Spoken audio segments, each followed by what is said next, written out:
नमस्कार, आप देख रहे हैं जी न्यूज। मैं हूं आपके साथ में मानसा मलिक। रेल की पटरियों पर चीन ने किया है एक चमत्कार। 12,000 किलोमीटर लंबा सफर, 20 दिन और 6 देशों से होते हुए चीन के लंदन ड्रीम्स। जी हां, ये दुनिया का दूसरा सबसे लंबा रूट है और इस लंबे रूट पर चीन ने फतह हासिल की है। दरअसल लोहे की पटरियों के जरिए चीन अपने आप को फिर से सबसे शक्तिशाली, सबसे अमीर मुल्क बनाने के सपने देख रहा है और इसी दिशा में चीन ने पहली कामयाबी हासिल कर ली है। इसी साल जनवरी में आपको जी न्यूज ने दिखाया था कि कैसे चीन से चली मालगाड़ी 9 देशों से होते हुए लंदन पहुंची थी और अब लंदन से चली ये मालगाड़ी चीन के यिवू पहुंच चुकी है। 10 अप्रैल को लंदन से चीन के यिवू के लिए यह मालगाड़ी रवाना हुई थी। 29 अप्रैल को यह मालगाड़ी चीन के यिवू शहर पहुंची है और इस दौरान मालगाड़ी ने तय किया करीब 12,000 किलोमीटर का सफर। लंदन से चीन के यिवू शहर पहुंचने में मालगाड़ी को 19 दिन लगे। यिवू छोटे उपभोक्ता सामानों का एक बड़ा थोक बाजार है। चीन के यिवू पहुंची मालगाड़ी करीब 41 कंटेनर लाई है, जिसमें बेबी फूड, बेबी प्रोडक्ट्स और सॉफ्ट ड्रिंक्स शामिल हैं। ये पायलट रन था और इस दौरान पटरियों के रास्ते सामान ले जाने में हवाई और समुद्री रास्ते के मुकाबले कम वक्त लगा। हवाई रास्ते के मुकाबले मालगाड़ी से सामान ले जाने में कम खर्च हुआ। अब हम आपको इस ट्रेन के रूट मैप के बारे में बता देते हैं ताकि आपको यह समझ में आए कि यह रेल नेटवर्क कितना बड़ा है। दरअसल ये ट्रेन लंदन से चलकर France, Belgium, Germany, Poland, Belarus, रूस, कजाकिस्तान और फिर जाकर चीन पहुंची है। तो कैसे इस मालगाड़ी के चीन पहुंचने के साथ सच हुए चीन के लंदन ड्रीम्स, देखिए इस पर रिपोर्ट।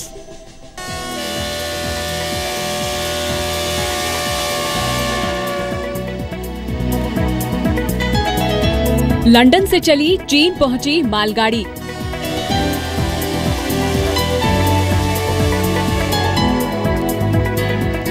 लोहे की पटरियों पर सच हुआ चीन का सपना।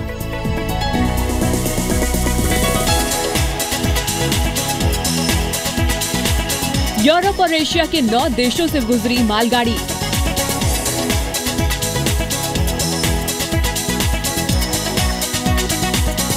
दस अप्रैल को लंदन से चली थी ये मालगाड़ी। 20 दिनों में 12,000 किलोमीटर लंबा सफर तय करके शनिवार को ये ट्रेन चीन के यिवू शहर पहुंची। यिवू छोटे उपभोक्ता सामानों का एक बड़ा थोक बाजार है। चीन का दावा है कि मालगाड़ी का ये सफर हवाई सफर के मुकाबले काफी सस्ता है। साथ ही चीन लंदन रूट पर मालगाड़ी से सामान लाने में समुद्र के मुकाबले 30 दिन कम समय लगता है। इस मालगाड़ी को चीन पहुंचने में 20 दिन लगे। France, Belgium, Germany, Poland, Belarus, रूस और कजाकिस्तान होते हुए ये मालगाड़ी चीन पहुंची है। लंदन से आई ये मालगाड़ी खाली नहीं है। 210 टन के करीब 41 कंटेनर ब्रिटेन से ये मालगाड़ी चीन लाई है। इस सामान में बेबी फूड और मिनरल वाटर की बोतलें हैं। खाने का सामान काफी मात्रा में है। ये सामान चीन में काफी पसंद किया जाता है। हम करीब 30 से 40% इस तरह का सामान इंपोर्ट करते हैं। ये पहली ट्रेन है जो लंदन से चीन पहुंची है। आगे ये ट्रेन ट्रांसपोर्टेशन अक्सर होगा। इस कामयाबी के साथ ही चीन ने अपने सिल्क रूट वाले मैप में एक नया देश जोड़ लिया है। इस देश का नाम है इंग्लैंड, जो अब चीन के इस नए व्यापारिक मार्ग से जुड़कर बेहद खुश हो रहा है, क्योंकि ब्रेक्सिट के बाद से ब्रिटेन अपनी अर्थव्यवस्था को पटरी पर लाने के लिए संघर्ष कर रहा है। ऐतिहासिक सिल्क रूट को आधुनिक करने का चीन का सपना सच हुआ। लंदन के बाकिंग स्टेशन से चली मालगाड़ी चीन के यिवू शहर पहुंच चुकी है। चीन ने 2013 में वन बेल्ट वन रोड की रणनीति को लॉन्च किया था। तब से ही चीन अरबों रुपए इस 12,000 किलोमीटर लंबे रूट पर खर्च कर चुका है।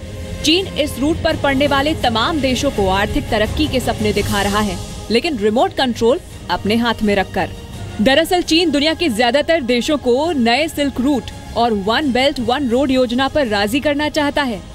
जिन देशों को अपना फायदा दिख रहा है वो नए सिल्क रोड के जरिए चीन और एशिया से जुड़ते जा रहे हैं। इससे पहले इसी साल 1 जनवरी को चीन के यिवू से चली मालगाड़ी को लंदन पहुंचने में 18 दिनों का वक्त लगा था।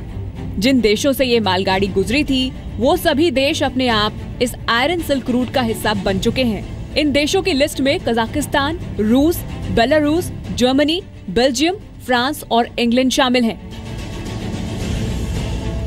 हालांकि इस रूट पर पटरियों का साइज अलग होने की वजह से इन कंटेनर्स को कई बार दूसरी ट्रेन्स में लगाना पड़ा था। चीन यूरोप तक जाने वाले अपने रेल नेटवर्क के जरिए 2200 साल पुराने उस सिल्क रूट को पुनर्जीवित करने की कोशिश कर रहा है, जिसने कभी चीन को दुनिया के सबसे अमीर और शक्तिशाली देशों में शामिल कर दिया था। चीन इसे आयरन सिल्क रूट कहता है क्योंकि ये सिल्क रूट सड़क के रास्ते नहीं बल्कि लोहे की पटरियों पर चीन को यूरोप से जोड़ता है। इसका असर पूरी दुनिया की अर्थव्यवस्था पर पड़ेगा। चीन को विश्वास है कि नए सिल्क रोड के जरिए पूरी दुनिया एक सूत्र में बांधी जा सकती है, जिसमें यूरोप, अमेरिका, अफ्रीका और एशियाई महाद्वीपों के बीच न सिर्फ भेदभाव खत्म होगा बल्कि तरक्की के रास्ते पर चलने से आतंकवाद की समस्या का भी हल हो सकता है। चीन ने इस परियोजना को वन बेल्ट वन रोड का नाम दिया है। 2000 years ago, the ancient Silk Road connected cultures and people, and there were all kinds of modes of traveling: horses, camels, ships, and it did create the basis for a tremendous increase of wealth of all the countries which participated in the Silk Road. So I think that if we basically revive this conception, it will be to the benefit of all participating countries. पहले चीन से London और फिर London से चीन पहुंची ये train इसी कोशिश का एक हिस्सा है।